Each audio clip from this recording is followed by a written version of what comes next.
సమయంలో 2020 కరోనా సమయంలో బయట వెళ్ళిండు. దాంతో వాళ్ళు ఏడ్చుకుంటా వాళ్ళ అన్నయ్యకు ఫోన్ చేశారు. మీ దగ్గరకు వచ్చి వాళ్ళు వచ్చే వరకు ఎన్ని రోజులు టైం పట్టి? నాకు చెప్పినాక ఫాస్ట్ తీసుకొని వేరే వెళ్ళినాం మేము. మంచిగా 70,000 రూపాయలు కట్టి హాస్పిటల్లో క్లీనింగ్ అని చెప్పిండు. మాకు ఎర్ర టెండల మొత్తం రోడ్ సెక్షన్ ఇచ్చారు. ఆ బాధ తట్టుకోలేక సార్ లేకపోతే అసలు నేను ఇంటికి వచ్చేటోళ్ళమే కాదు. అంటే ఏజెంట్ పైసలు కట్టినాం, ఎంత కట్టినాం? 70. నమస్తే, welcome to time 24x7 TV. మనం ఇప్పుడు చాంద్ బాషా దగ్గర ఉన్నాం. టీపీసీసీ సెల్ కన్వీనర్ అనమాట. సెల్ కన్వీనర్ కూడా గల్ఫ్ కంట్రీస్ లో ఉన్న ప్రతి ఒక్కరిని కూడా తీసుకురావడం, అక్కడ ఏమైనా ఇబ్బందులు జరిగితే ఆ ఇబ్బందులన్నీ కూడా కుటుంబ సభ్యుల ద్వారా కనుక్కొని కూడా వాళ్ళందరినీ తీసుకురావడం జరిగింది. మన దగ్గరికి ఇప్పుడు ఒక 2 బాధ్యతలు కూడా వచ్చారు. మనోహర్, చంద్రశేఖర్ ను కూడా వీళ్ళు ఎలా తీసుకొచ్చారు ఏంది అనే దాన్ని కూడా మనం చాంద్ బాషా గారిని అడిగి తెలుసుకుందాం. నమస్తే. ఎట్లా ఇప్పుడు ఒక బాధ్యతలను కూడా మీరు తీసుకొచ్చారంట, మనోహర్ గాని చంద్రశేఖర్ గాని వాళ్ళిద్దరిని కూడా తీసుకొచ్చారు. అసలు వాళ్ళు ఎట్లా తీసుకొచ్చారు, వాళ్ళ గురించి మీకు ఎట్లా తెలిసింది?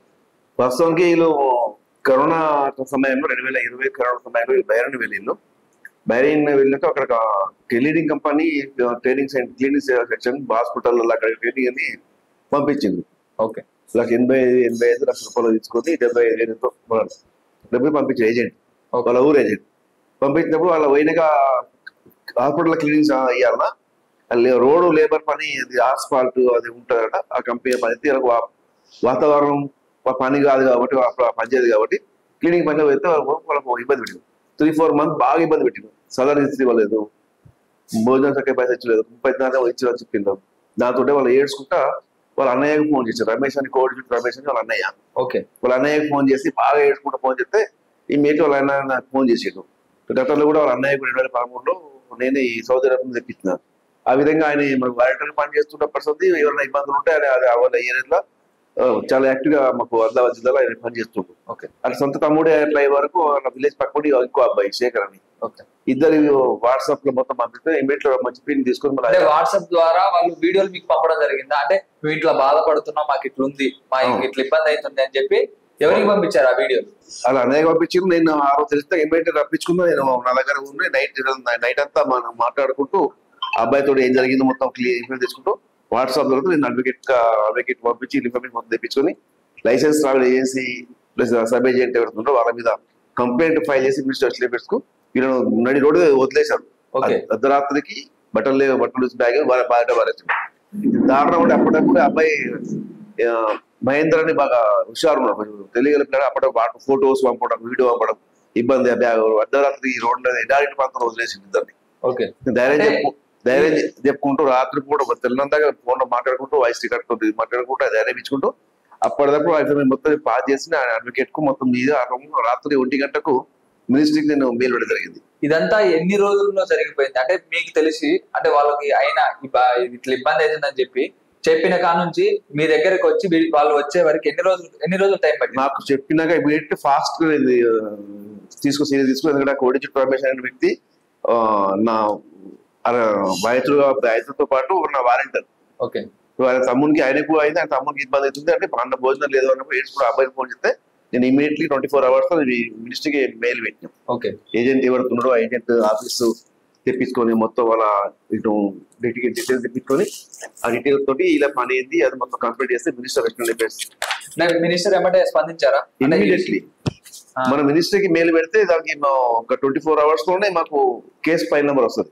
ఎందుకంటే ఎక్కడ తప్పు జరిగింది, ఆ తప్పు ఏ విధంగా జరిగింది అనేది మేము ఫైల్ చేస్తాం, ఇట్లా కంప్లీట్ ఫైల్ చేస్తాం.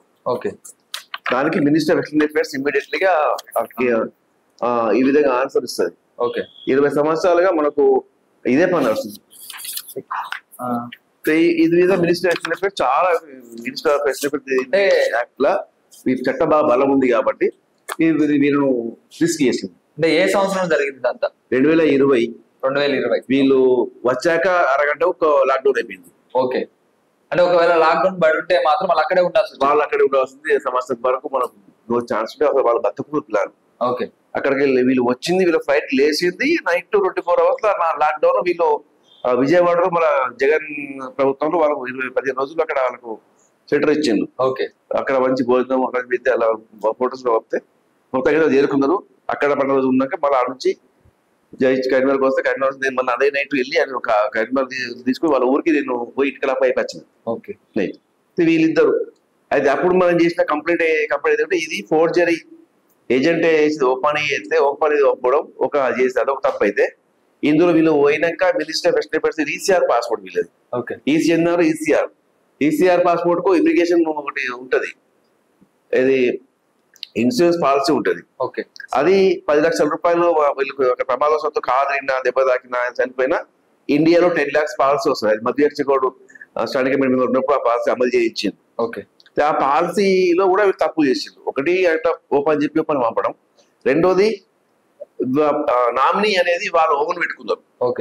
నామినీ ఎక్కడ ప్రమాదం చనిపోతే ఆ డబ్బులు రావాల్సింది విక్టిమ్ ఫ్యామిలీకి వాళ్ళ భార్యగా ఉంటది ప్రమాదం. వీళ్ళు నామినీ వీళ్ళే పెట్టుకుంటారు. వీళ్ళు పెట్టుకుంటే పైసలు రావు కదా, ఎట్లా వస్తాయి మరి వీళ్ళు? ఇప్పుడు ఏంటంటే డమ్యా పోర్జరా లేకపోతే ఏంది వాళ్ళ హక్కులే కదా. ఈయన నామినీ ఇంకో వీళ్ళ భార్య ఉండాలి తప్ప ఈయన నామినీ ఇంకొకటి పెట్టిండు. ఫోన్ నంబర్ కూడా చేంజ్. అంటే ఏజెంట్ ఇదంతా మిస్ చేసిండు. మిస్ చేస్తే అవి కంప్లీట్ ఫైల్ చేసినాం. 5 సంవత్సరాలు 2020 అంటే ఇప్పుడు 25. మేము ఎవ్రీ మంత్ వీళ్ళకి రావాల్సిన అమౌంట్ ఏజెంట్ రికవరీ కావాలి కదా మన. అవును. ఎంత 75-80 ఎత్తిచ్చే వాళ్ళు వాళ్ళకి తెలుస్తుంది. ఎంత అమౌంట్ ఇస్తే అమౌంట్ వాళ్ళు అక్కడ చెప్తారు.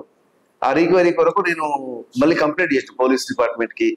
వీళ్ళు వచ్చినాక మళ్ళీ కలెక్టర్ కు డీజీపీకి అందరికి మేము కంప్లైంట్ చేస్తాం. ఇంతవరకు ఆ కంప్లైంట్స్ ఏమైంది తెలియదు.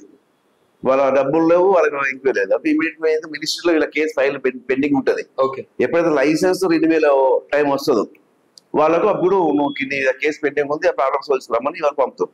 మాకు లాస్ట్ 6 months బ్యాక్ కూడా మెయిల్ పిఓఐ హైదరాబాద్ మెయిల్ పంపించింది, మీరు స్టూడెంట్స్ డేట్ నాడు రావాలి, ఇట్లా వాళ్ళు తీసుకురమ్మంటే మేము మాట్లాడిచ్చినాం, వాళ్ళ నంబర్ ఇచ్చినాం, తీసుకురమ్మన్నాం. నెక్స్ట్ డే మా జగిత్యాల అవేర్నెస్ క్యాంపింగ్ ఉంటుంది. మా ముఖ్యమంత్రి కొత్తగా వచ్చాక మేము ఒక లెటర్ పెడితే అవేర్నెస్ క్యాంపింగ్ పెట్టాలి. సీఎం గారు జిల్లా కలెక్టర్లకు ఎస్పీలకు ఆర్డర్ వచ్చింది. ఇప్పుడు మా జగిత్యాల జిల్లా భాస్కర్ ఎస్పీ గారు చాలా బ్రహ్మాండంగా ఏజెంట్లకు ఈ బాధితులకు పిఓఐకి పిలిపించి ఒక ప్రోగ్రామ్ అవేర్నెస్ క్యాంపింగ్ కొట్టింది. ఆ మీటింగ్ లో మేము వీళ్ళు షో చేస్తాం. ఆ రోజు ఇంటికి రావాల్సింది మేము.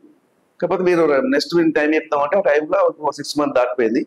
మళ్ళీ నిన్న మేము లాస్ట్ మంత్ మినిస్ట్రీకి బాగా సీరియస్ గా అన్ని పెండింగ్ కేసులు రిమైండర్ కొట్టినాం. వీళ్ళు పివై బొంబాయి లక్నో ఇక్కడ అన్ని ఆల్ పెండింగ్ కేసెస్ రిమైండర్ కొడితే ఇప్పుడు వీళ్ళది 28న రమ్మని రమ్మంటే నిన్న మళ్ళీ వీళ్ళ అన్నకి చెప్పి ఈ రోజు కేసు విత్డ్రా కొరకు అంటే వీళ్ళ పైసలు రికవరీ ఎన్ని ఇస్తారో తెలియదు. వీళ్ళ అమౌంట్ రావాలి, సాలరీ రావాలి వీళ్ళకు 3 months ప్లస్ వీళ్ళు పే చేసిన అమౌంట్ అదే ఏజెంట్ కు అమౌంట్ పే చేసిండు.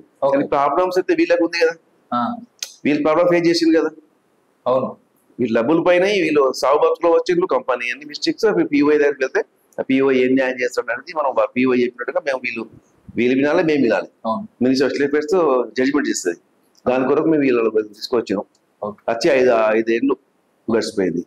ఇప్పుడు వాళ్ళతో మాట్లాడే ప్రయత్నం చేద్దాం. మనం వాళ్ళతో మాట్లాడాల్సిన ఏం జరిగింది ఏంటనేది కూడా. ఇప్పుడు మన దగ్గర మనోహర్ ఉన్నారనమాట. మనోహర్ గారు కూడా ఒక బాధితులే అనమాట. బాధితులు అసలు గల్ఫ్ కంట్రీస్ లోకి పోయి అక్కడ పడ్డ ఇబ్బందులు ఏమున్నాయి. ఒక 1-2 weeks అయినట్టయితే లాక్డౌన్ పడేది. ఆ లాక్డౌన్ పడినట్టయితే వాళ్ళ జీవితం అక్కడితోనే ముగిసిపోయేది. కాకపోతే చాంద్ బాషా గారు కొంచెం తొందరగా స్పందించి వాళ్ళందరినీ కూడా తొందరగా తీసుకురావడం జరిగింది. మన దగ్గర ఇప్పుడు మనోహర్ ఉన్నారు. మనోహర్ అడిగి తెలుసుకున్నాం అసలు ఏమేమి ఇబ్బందులు అక్కడ పడ్డారనే దానిపై కూడా మనం అడిగి మరిన్ని విషయాలు తెలుసుకునే అవకాశం చేద్దాం. నమస్తే అన్న. నమస్తే. అసలు ఏమైంది, ఎక్కడికి పోయారు, ఏ ఏజెంట్ మిమ్మల్ని మోసం చేశారు, అసలు మీకు ఎవరు చెప్పారు అక్కడికి పోతే మంచిగా ఉంటుంది మన లైఫ్ అని చెప్పి? అయితే మేము బేరన్ అనే దేశంకు మేము వెళ్ళినాం సార్. బేరన్ వెళ్ళినాం. మేము మనిషికి 70,000 రూపాయలు కట్టినాం. 70,000 రూపాయలు కడితే నీకు అక్కడ మంచి cleaning section, cleaning, super market, shopping mall, hospital cleaning అని చెప్పిండు. నీకు 40,000 సాలరీ ఉంటది, నీకు తిండి గిండి అన్ని పోను కూడా నీకు మంచిగా 30-35 దాకా మిగులుతాయి అని చెప్పిండు. చెప్పిన తర్వాత మేము నమ్మి పోయినాం సార్. పోయిన తర్వాత అక్కడ మాకు ఇచ్చింది ఆ పని కాదు, మాకు ఎర్ర టెండల మొత్తం రోడ్ సెక్షన్ ఇచ్చిండ్రు. రోడ్ సెక్షన్ ఇచ్చిన తర్వాత ఆ బాధ తట్టుకోలేక ఇక మాకు అది చెయ్యలేకపోతున్నాం మేము ఆ పని. మమ్మల్ని ఇట్లా ఫస్ట్ ఇట్లా చెప్పిండు. చెప్పిన తర్వాత అట్లా అవన్నీ అది కూడా మేము ఇక చేసినాం. ఆ పని తట్టుకోలేక వాళ్ళు కూడా కొంచెం ఇబ్బంది పెట్టారు సార్, ఇబ్బంది పెట్టారు. ఇక మేము చేయలేకపోయినాం ఆ పని. మరి మీరు ముందు ఎవరికి సంప్రదించారు ఈ పని ఇట్లుంది నాకు ఇంత ఇబ్బంది అవుతుందని చెప్పి? అంటే ఇట్లా ఇబ్బంది ఉంది అని మా అన్నయ్యకు ఫోన్ చేసిన. మా అన్నయ్యకు ఫోన్ చేసిన వాళ్ళే ఇట్లా ఇక మా అన్నయ్య సార్కు ఫోన్ చేసిండు. సార్కు ఫోన్ చేసి మమ్మల్ని ఇక ఇక్కడికి తెప్పించండి. ఎన్ని రోజుల్లో జరిగింది ఇదంతా? అది 2019 నుంచి. అంటే మీరు మీ అన్నయ్యకి ఇన్ఫార్మ్ చేసిన కానీ మీ అన్నయ్యకి చెప్పిన కాడ నుంచి మీరు ఇక్కడికి రావడానికి ఎన్ని రోజులు పట్టింది? ఒక 10-15 రోజులు పట్టింది. 10-15 రోజులు ఇదంతా అయిపోయిందా?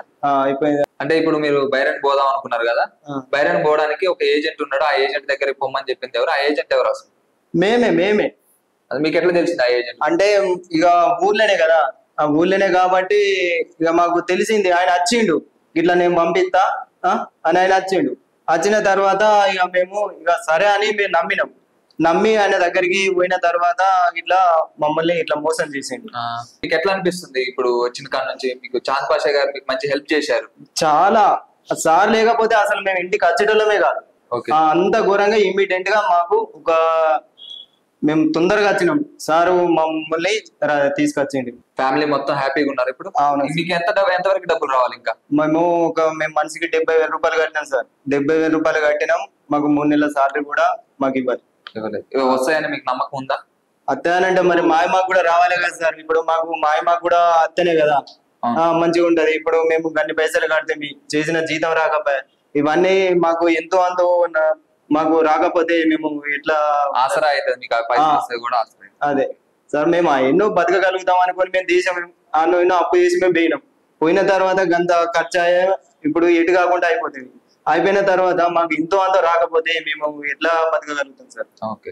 అంటే చాంద్ పాషా గారు మీకు నమ్మకం ఇచ్చారా? అంటే ఈ పైసలు వస్తాయి మీకన్నా మీరేం ఎలాంటి డోకా పెట్టుకోకుండా అని చెప్పి నమ్మకం ఇచ్చారా? ఇచ్చింది సార్, ఇచ్చారు. మీరు ఎలాంటి చేయకు, మీకు ఖచ్చితంగా మీకు డబ్బులు తెప్పిస్తా, మీరు ఏం బాధపడకండి అని మాకు చెప్పారు. అందుకే మీరు ఇక్కడికి వచ్చారా?